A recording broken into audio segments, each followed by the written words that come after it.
आप सबको जय मसीह की। पास्टर डॉन कहते हैं, जब परमेश्वर का वचन मेरे पास आया था तब मैंने उद्धार प्राप्त नहीं किया था। मैं जिस कलीसिया में पला बढ़ा वह परमेश्वर के एक भी वचन पर विश्वास नहीं करती थी, परंतु परमेश्वर प्रतिदिन बातें कर रहा था। मैं उपदेशों को नहीं जानता था, परंतु मैंने चरवाहे को बोलते हुए सुना और मैं गूंगी भेड़ के समान उसके पीछे हो लिया। जब प्रभु ने सर्वप्रथम मुझसे बातें की तब मेरे पास मेरी अपनी नौकरी, मेरा पेशेवर अनुज्ञा पत्र, एक नई कार, बैंक में बहुत पैसा था और 4 वर्ष से मेरी मंगनी हो चुकी थी। मैं नहीं जानता था कि वे वचन पवित्र शास्त्र में से थे, परंतु मैं जानता था कि बाइबल परमेश्वर का वचन था। इसलिए मुझे एक बाइबल मिली और मैं उसे पढ़ता ही गया। मैं उसमें से कुछ समझ नहीं पाता था, परंतु मैं उसे रात और दिन पढ़ता ही गया। मैं अपने काम से कई घंटों की छुट्टी लेकर बगीचे में जाकर उसे पढ़ता था। उसके कुछ वचन मेरे पास पहुँचे और मैं उसके साथ दुखों में सहभागी होने के मर्म को जानूं। ये वाक्यांश दुखों में सहभागी होना, इसके अर्थ को मैं समझ नहीं पाया, परंतु मैं जानता था कि मुझे इसी की आवश्यकता है। फिर मैंने लूका 14:26 को पढ़ा। यदि कोई मेरे पास आए और अपने पिता और माता और पत्नी और लड़के वालों और भाइयों और बहनों वरन अपने प्राण को भी अप्रिय ना जाने, तो मेरा चेला नहीं हो सकता। मैंने अपने पिता के पास जाकर कहा, पिताजी, मैं आपसे बैर रखता हूँ। मैंने अपनी बहन के पास जाकर कहा, मैं तुमसे बैर रखता हूँ। मैंने अपनी मंगेतर से कहा, मैं तुमसे बैर रखता हूँ। वे ये पता नहीं लगा पा रहे थे कि क्या हो रहा है। सबने सोचा कि मेरा दिमाग खराब हो गया है। हाँ, मेरा मन खराब हो गया था और मुझे मसीह का मन मिल गया था। मेरे पिता, भाई और बहन रो रहे थे। मेरे अधिकारी और सहकर्मी रो रहे थे, लेकिन मैं निकल गया। मैंने अपनी कार बेच दी, सारा पैसा दे दिया और बाहर निकल गया। कहाँ जाना है ये जाने बिना मैं निकल गया।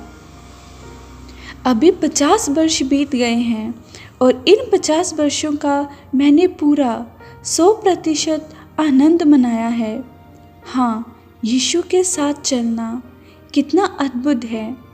मैं उसकी नित्यता को बिताने की आस देख रहा हूँ। कुछ लोगों को मसीही जीवन कठिन लगता है, मुझे वे आसान लगता है, क्योंकि जब आप उसकी आज्ञा मानते हैं तो आनंद और शांति और जीवन और इच्छानुकूलता मिलती है, क्योंकि परमेश्वर ही हम में काम करके हमारे मन में इच्छा और काम दोनों बातों के करने का प्रभाव डालता है। मैं तेरी आज्ञाओं के मार्ग में दौड़ने से प्रसन्न हूँ। मेरे पिताजी एक पास्टर थे, यद्यपि उन्होंने परमेश्वर के वचन को सावधानी पूर्वक पढ़ा था और जितना वे जानते थे उसके अनुसार उन्होंने प्रचार किया, परंतु वचन के अनुसार उन्होंने नहीं किया। परिणाम स्वरूप उन्होंने अपने आप को धोखा दिया। मेरे भाई और बहन के साथ भी ऐसा ही था, परंतु बाइबल के प्रति मेरी धारणा एकदम अलग थी। मेरे लिए वे बहुत ही प्रोत्साहक थी और मैंने कहा, हे प्रभु, मैं ऐसे करना चाहता हूँ, मैं ये काम करवाया जाना चाहता हूँ, मैं इन पद चिन्हों में चलना चाहता हूँ। हे प्रभु, मैं इन कामों में व्यस्त रहना चाहता हूँ। मेरे पिता के पास सब प्रकार की डिग्री थी। उन्होंने अमेरिका और विदेशों के विश्वविद्यालयों में पढ़ाई की थी। उनके पास 20,000 पुस्तकों का विशाल पुस्तकालय था और वे इन पुस्तकों को अच्छी तरह जानते थे। 80 वर्ष की आयु में भी वे पढ़ाई कर रहे थे। हमेशा पढ़ते रहने पर भी सच्चाई की पहचान को उन्होंने प्राप्त नहीं किया, क्योंकि उन्होंने परमेश्वर के वचन को त्याग दिया था। यदि हम परमेश्वर के वचन को त्याग देंगे तो परमेश्वर कुछ नहीं कर पाएगा। पर वचन पर चलने वाले बनो, और केवल सुनने वाले ही नहीं जो अपने आप को धोखा देते हैं। परमेश्वर के वचन पर चलना ही अनंत जीवन है। हम संसार भर में चारों ओर एक बड़ी गड़बड़ी को देखते हैं, क्योंकि लोग एक गड़बड़ी से दूसरे की ओर बढ़ते हैं। इसलिए परमेश्वर का धन्यवाद हो कि पवित्र शास्त्र हमें धोखे के बारे में चिताता है। समस्या ये है कि धोखा खाना बहुत ही आसान है।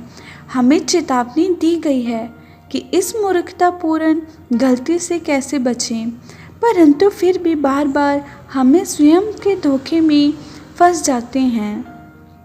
यदि हम परमेश्वर के वचन को केवल सुनते हैं और सावधानी से अपने जीवन में यदि अमल नहीं करते तो अपने आप को धोखा देते हैं।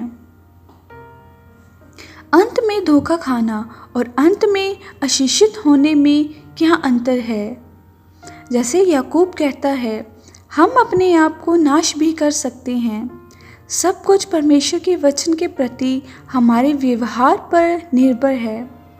यदि हमको दिए हुए परमेश्वर के वचन को हम वैसे ही विश्वास करें तो हमें आशीष मिलेगी। परमेश्वर के वचन पर विश्वास करने का क्या अर्थ है?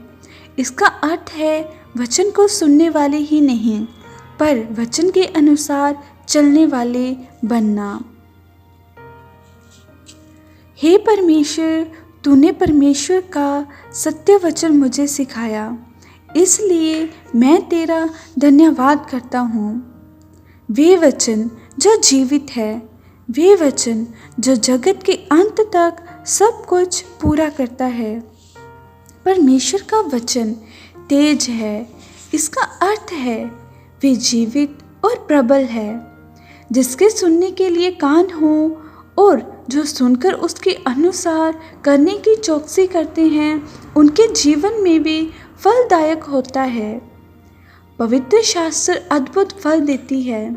इसलिए पिता परमेश्वर, हम प्रार्थना करते हैं कि तेरा वचन फलदायक हो, ताकि हम ऐसे लोग हों जिनकी ये पहचान हो कि हम परमेश्वर के वचन को सुनने वाले हैं और उस पर चलने वाले हैं। पिता परमेश्वर, हम प्रार्थना करते हैं कि तेरा वचन लगातार तेरे लोगों के बीच काम करता रहे। हम परमेश्वर के वचन के अनुसार एक झुंड होकर रहना चाहते हैं। हाँ प्रभु, ताकि तेरा वचन हमारे अंदर रहे और हम तेरे वचन के अंदर रहें, क्योंकि तेरा वचन सदा बना रहेगा। हे प्रभु, इस प्रिय कलीसिया और तेरे प्रिय लोगों को तेरे हाथ में सौंप देते हैं, क्योंकि तू कलीसिया से प्रेम करता है, तू अपने लोगों से प्रेम करता है, इसलिए अपना वचन हमें दिया है।